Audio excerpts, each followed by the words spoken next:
नमस्कार दोस्तों, आपके अपने चैनल स्टडी विद सुमन में आपका बहुत बहुत स्वागत है। यदि आप हिंदी सब्जेक्ट से नेट जेआरएफ की तैयारी कर रहे हैं, टीजीटी पीजीटी की तैयारी कर रहे हैं, तो ये वीडियो आपके लिए बहुत ही महत्वपूर्ण होने वाला है। आज की इस वीडियो में हम लोग आदिकाल से संबंधित 15 महत्वपूर्ण प्रश्न देखने वाले हैं। ये ऐसे प्रश्न हैं जो पिछली परीक्षाओं में आ चुके हैं और हो सकता है कि आप आगे जो परीक्षाएं दे रहे हैं उनमें ये प्रश्न दोबारा रिपीट किए जाएं। कहने का मतलब है कि नेट जेआरएफ का जो पेपर हो चुका है उनमें ये प्रश्न आ चुके हैं। इस दृष्टि से ये वीडियो बहुत ही महत्वपूर्ण होने वाला है। चलिए हम लोग वीडियो शुरू करते हैं। आज की वीडियो का पहला प्रश्न है, सिद्धों और योगियों की रचनाओं का जीवन की स्वाभाविक अनुभूतियों और दशाओं से कोई संबंध नहीं है, अतः वह साहित्य के अंतर्गत नहीं आती। यह विचार किसका है? परिभाषाओं से रिलेटेड अक्सर प्रश्न बनते हैं। चलिए देख लीजिए। ऑप्शन ए में है कि Muni Jin Vijay, option B Dhirendra Verma, option C Hazari Prasad Dwivedi या ऑप्शन डी आचार्य रामचंद्र शुक्ल। इसका सही जवाब है ऑप्शन डी आचार्य रामचंद्र शुक्ल। कहने का मतलब है कि जो सिद्ध मतलब कि हम लोग के आदिकाल में जो सिद्ध और नाथ साहित्य है उसको रामचंद्र शुक्ल जी ने सांप्रदायिक कहकर साहित्य में मतलब नहीं रखा है। उन्होंने अपने इतिहास ग्रंथ हिंदी साहित्य के इतिहास में सिद्ध और नाथ साहित्य को सांप्रदायिक कहकर साहित्य से अलग कर दिया है। मतलब ऐसे भी प्रश्न बन चुका है और ये मतलब ये प्रश्न भी है। ये प्रश्न 2018 में आया हुआ है कि सिद्धों और योगियों की रचनाओं का जीवन की स्वाभाविक अनुभूतियों और दशाओं से कोई संबंध नहीं है, अतः वह साहित्य के अंतर्गत नहीं आती। ये विचार किसका है? ये आचार्य रामचंद्र शुक्ल का है, क्योंकि आचार्य रामचंद्र शुक्ल जी ने अपने इतिहास ग्रंथ में सिद्धों और नाथ साहित्य को मतलब कि सांप्रदायिक कहकर साहित्य से अलग कर दिया, मतलब साहित्य में नहीं रखा। अगर सिद्धों की बात की जाए तो सिद्धों पे सबसे अधिक बल किसने दिया है? तो राहुल सांकृत्यायन जी ने सिद्धों को अपने साहित्य में मतलब अपने इतिहास ग्रंथ में सबसे ज़्यादा महत्व दिया है। अगला प्रश्न है, सिद्ध साहित्य के अंतर्गत 84 सिद्धों की वे साहित्यिक रचनाएं आती हैं जो ऑप्शन ए प्रकृति में लिखी गई हैं, ऑप्शन बी पैशाची अपभ्रंश में लिखी गई हैं, ऑप्शन सी पूर्ववर्ती अपभ्रंश में लिखी गई हैं या ऑप्शन डी तत्कालीन लोक भाषा हिंदी में लिखी गई हैं। इसका सही जवाब है ऑप्शन डी तत्कालीन लोक भाषा हिंदी में लिखी गई हैं। ये प्रश्न भी 2018 जुलाई के पेपर में आ चुका है, इसलिए इसे भी आप ध्यान से देख लें। हो सकता है कि आने वाली परीक्षाओं में ये प्रश्न बन जाए। चलिए हम लोग अगले प्रश्न की तरफ चलते हैं। अगला प्रश्न परिभाषा से रिलेटेड है। आदिकालीन काव्य ग्रंथों में कथा कहने की परंपरा को लक्ष्य करके पृथ्वीराज रासो के संदर्भ में किस आलोचक ने लिखा है? कथा की परीक्षा इतिहास की दृष्टि से नहीं काव्य की दृष्टि से होनी चाहिए। पुरानी कथाएं काव्य ही अधिक हैं, इतिहास वे एकदम नहीं हैं। Option A Rahul Sankrityayan, option B Acharya Ramchandra Shukla, option C Hazari Prasad Dwivedi या ऑप्शन डी विश्वनाथ मिश्र। इसका सही जवाब है ऑप्शन सी हजारी प्रसाद द्विवेदी। प्रश्न नंबर 4 हम लोग देख लेते हैं। आचार्य हजारी प्रसाद द्विवेदी के अनुसार 14वीं-15वीं शताब्दी के हिंदुओं, मुसलमानों, सामंतों, शहरों, सेना के सिपाहियों और लड़ाइयों का जीवंत और यथार्थ वर्णन किस कृति में हुआ है? ऑप्शन ए हमीर काव्य, ऑप्शन बी कीर्ति कौमुदी, ऑप्शन सी कीर्ति पताका या ऑप्शन डी कीर्ति लता। इसका सही जवाब है ऑप्शन डी कीर्ति लता। और आपको बता दें कि कीर्ति लता जो रचना है ये विद्यापति की रचना है जो अवहट भाषा में मतलब कि लिखी गई है। अब हम लोग अगले प्रश्न की तरफ चलते हैं। अगला प्रश्न है, सिद्धों में प्रचलित महामुद्रा शब्द का अभिप्राय है। इसके ऑप्शन है ऑप्शन ए सिद्धि हेतु आसन का एक रूप, ऑप्शन बी सिद्धि हेतु की जाने वाली एक क्रिया, ऑप्शन सी सिद्धि प्राप्त हेतु स्त्री ससंग, ऑप्शन डी सिद्धि प्राप्त हेतु स्त्री से विरक्ति। ये प्रश्न भी नवंबर 2017 में आ चुका है। इसका सही जवाब है ऑप्शन सी सिद्धि प्राप्त हेतु स्त्री ससंग। प्रश्न नंबर 6 है, पुरुष परीक्षा किस कवि की रचना है? Option A Jyotirishwar Thakur, option B Gorakhnath, option C Vidyapati या ऑप्शन डी आचार्य देवसेन। इसका सही जवाब है ऑप्शन सी विद्यापति। और ये विद्यापति की ये जो रचना है पुरुष परीक्षा, ये संस्कृत भाषा में रचित है। आगे अब हम लोग प्रश्न नंबर 7 देख लेते हैं। निम्नलिखित में से कौन सा विद्वान पृथ्वीराज रासो को सर्वथा और अप्रामाणिक ग्रंथ मानने वालों में शामिल नहीं है? मतलब कि शामिल नहीं है, मतलब कि कुछ विद्वानों ने पृथ्वीराज रासो को अप्रमाणित माना है और कुछ लोगों ने इसे प्रमाणित माना है। तो ऐसे मतलब ऐसा कौन सा कवि, मतलब इस ऑप्शन में ऐसे कौन से कवि हैं जिन्होंने पृथ्वीराज रासो को सर्वथा और अप्रामाणिक ग्रंथ मानने वालों में वो शामिल नहीं है? यही हमको बताना, यही प्रश्न है। ऑप्शन देख लेते हैं। ऑप्शन ए में है आचार्य रामचंद्र शुक्ल, ऑप्शन बी में है मोहन लाल विष्णु लाल पांड्या, या ऑप्शन सी गौरीशंकर हीरानंद ओझा, या ऑप्शन डी डॉक्टर वुलर। तो इसका सही जवाब है ऑप्शन बी मोहन लाल विष्णु लाल पांड्या। मतलब कि ये जो है ये पृथ्वीराज रासो को सर्वथा और अप्रामाणिक ग्रंथ मानने वालों में शामिल नहीं है, लेकिन आचार्य रामचंद्र शुक्ल, गौरीशंकर हीरानंद ओझा और डॉक्टर वुलर इसे मतलब पृथ्वीराज रासो जो आदिकालीन जो मतलब की रचना है इसे अप्रमाणित ग्रंथ मानते हैं। चलिए अब हम लोग प्रश्न नंबर 8 पे चलते हैं। अब हम लोग प्रश्न नंबर 8 देख लेते हैं। मोरा जोबना नवेला रा भयो है गुलाल, कैसे घरे दीनी बकस मोरी माल। ये जो पंक्तियां हैं, उपयुक्त पंक्तियां मतलब किस रचयिता की, यही बताना, यही प्रश्न है। ये प्रश्न जो है जनवरी 2017 में आ चुका है और पंक्तियों से प्रश्न अक्सर गलत होते हैं, इसलिए पंक्तियों को अनदेखा बिल्कुल ना करें। हो सकता है कि ये जो पंक्तियां हैं ये आने वाली परीक्षाओं में आ जाए।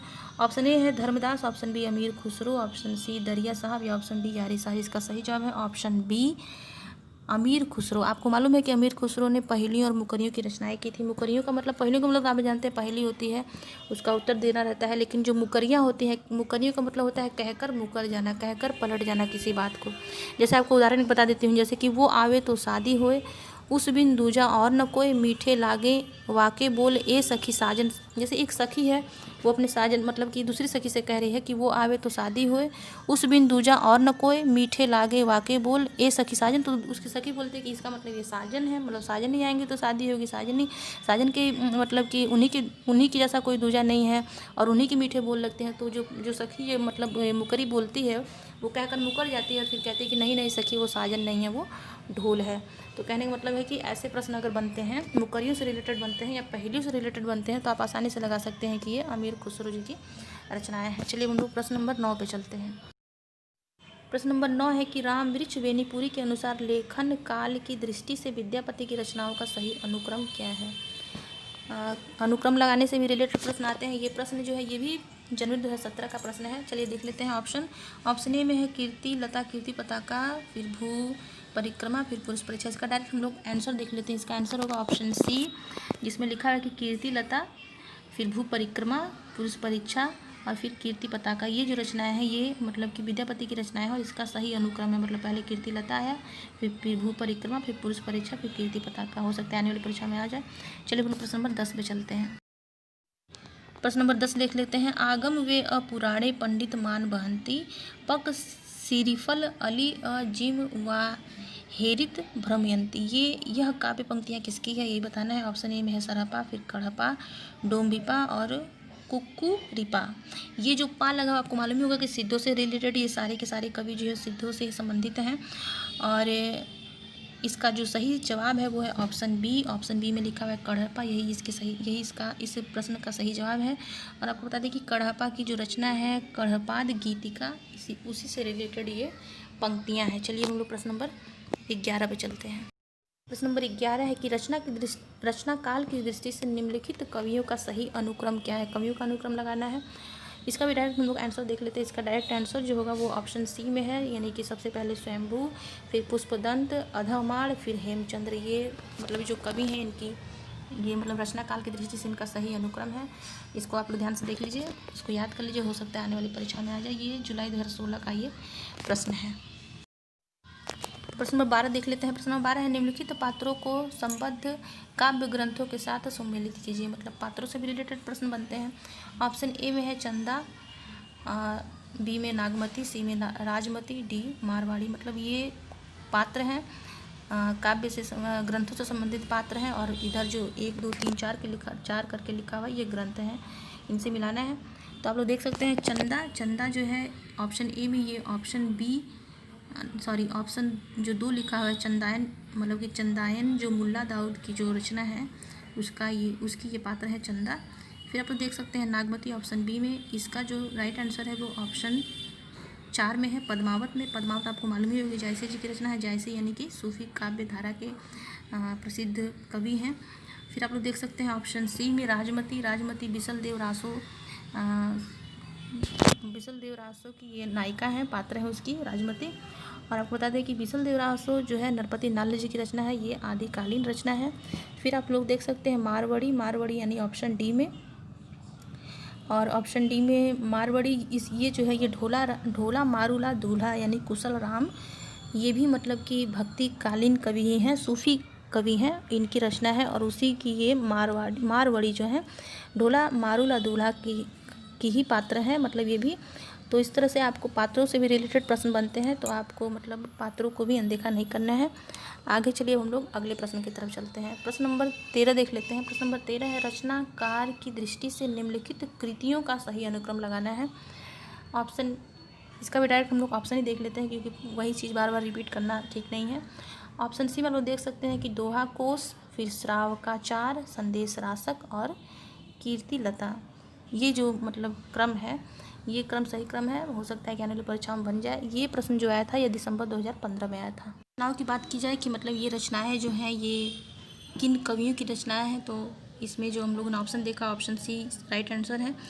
यानी कि ऑप्शन सी में जो दोहा कुश लिखा हुआ ये सरहपा की रचना है, श्रावकाचार जो है ये देवसेन की रचना है, आचार्य देवसेन की रचना है, संदेश राचक अब्दुल रहमान की रचना है, और कीर्तिपता भी हम लोगों ने सुना ही है कि ये विद्यापति की औठ भाषा में रचित ये रचना है। इस तरह से हम लोगों ने इस प्रश्न को देख लिया। चलिए हम लोग अगले प्रश्न की तरफ चलते हैं। अगला प्रश्न है दोस्तों, किस रासो काव्य की कथा का वर्णन सूक और सूकी के द्वारा किया गया है। ये भी प्रश्न बन चुका है। ये प्रश्न दिसंबर 2015 का ही है। ऑप्शन देख लेते हैं, कीर्तिपता का, option B Prithviraj Raso, option C Visaldev Raso, option D Khuman Raso. इसका सही जवाब है ऑप्शन बी पृथ्वीराज रासो। पृथ्वीराज रासो बहुत ही महत्वपूर्ण रचना है जो अक्सर परीक्षाओं में बनती है, और ये रचना जो है चंद्र बरदाई जी की है। ये आदिकालीन रचना है, इसको भी याद रखिएगा। आगे चलिए हम लोग प्रश्न नंबर 15 पे चलते हैं। प्रश्न नंबर 15 है कि कबीर की अपेक्षा खुसरो का ध्यान बोलचाल की भाषा की ओर अधिक है।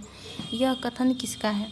परिभाषा से रिलेटेड प्रश्न है, हो सकता है आगे वाली परीक्षा में बन जाए। ऑप्शन ए है जॉर्ज ग्रियर्सन, ऑप्शन बी मिश्र बंधु, ऑप्शन सी हजारी प्रसाद द्विवेदी, और ऑप्शन डी आचार्य रामचंद्र शुक्ल।